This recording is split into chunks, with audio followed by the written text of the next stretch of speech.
Mantan Presiden Bolivia Luis Arce ditangkap pada Rabu 10 Desember 2025 atas dugaan kasus korupsi yang dilakukan saat ia menjabat sebagai Menteri Perekonomian di era Presiden Evo Morales.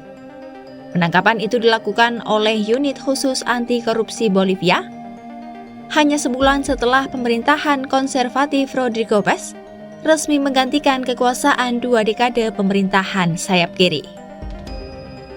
Dalam konferensi pers di ibu kota La Paz, Menteri Pemerintahan Bolivia Marco Antonio Oviedo mengatakan bahwa kepolisian dan kejaksaan mengeksekusi surat perintah penangkapan Arce atas 5 dakwaan terkait penggelapan dana publik.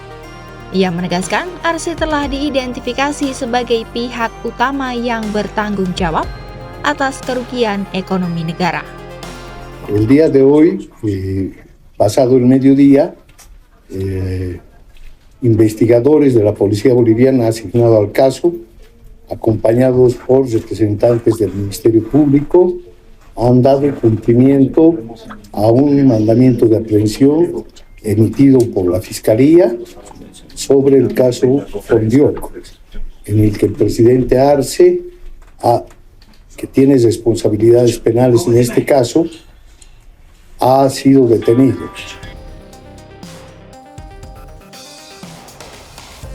Penyelidikan ini bermula dari dugaan transfer dana negara ke rekening pribadi sejumlah pemimpin politik ketika Arce masih menjabat sebagai Menteri Perekonomian.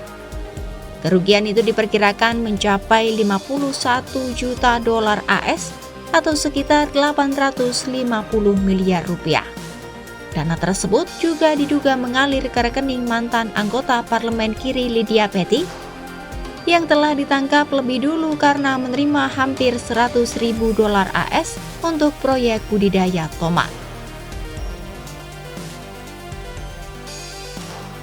Pemerintahan baru Presiden Rodrigo Paz menyebut penangkapan ini sebagai bukti komitmen mereka untuk memberantas korupsi.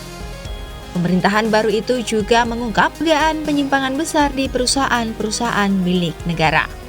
Pada minggu pertama menjabat, Paz telah menemukan sarang korupsi dan jaksa juga telah menahan 6 mantan eksekutif perusahaan minyak negara YPFB. Sementara itu, sekutu dekat Arce Marianela Prada mengecam penangkapan Arce sebagai tindakan bermotif politik. Ia mengatakan Arce tidak menerima pemberitahuan apapun sebelum ditangkap.